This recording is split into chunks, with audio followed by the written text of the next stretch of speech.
जैसा कि मौलाना तौसीफ रज़ा साहब को लेकर के लोग बड़े ही चिंतित थे कि कैसे हुई उनकी हत्या और कैसे एक दरिंदे ने उनको मौत के घाट उतार दिया। आइए जानते हैं आज की इस वीडियो में।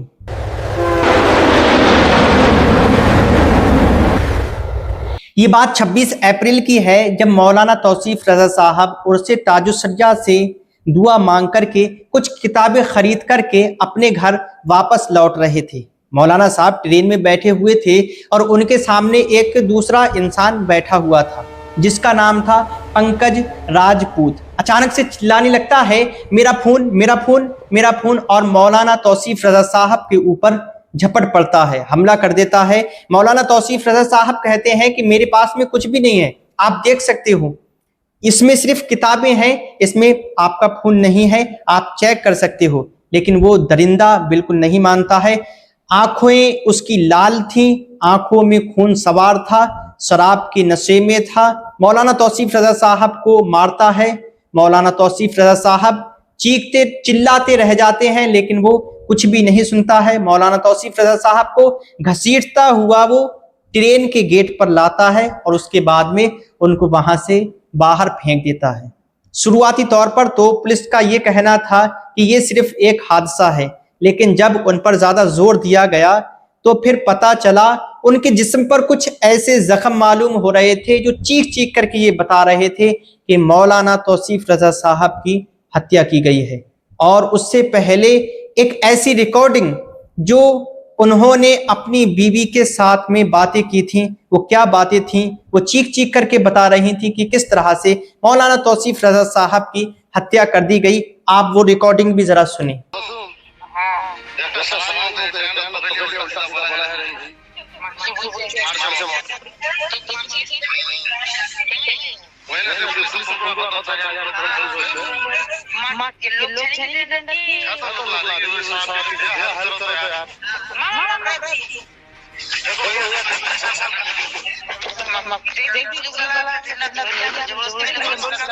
जैसे ही शाहजहांपुर का स्टेशन आता है तो ये दरिंदा यानी कि पंकज राजपूत ये वहां से भीड़ का सहारा लेकर के फरार हो जाता है और सोचता है कि अब मैं बच चुका हूं और पूरी तरीके से सेफ हूं। लेकिन इसे नहीं पता कि कानून के हाथ कितने लंबे होते हैं। इन्वेस्टिगेशन की जाती है तब पता चलता है। लेकिन यहाँ पर सवाल एक और उठ जाता है कि आखिरकार एक तन्हा इंसान इतना सब कुछ कैसे कर सकता है। और मौलाना तौसीफ रज़ा साहब भी जवान थे और अच्छे खासे जिस्म के थे, तो एक तन्हा इंसान उनको कैसे फेंक सकता है गाड़ी से बाहर।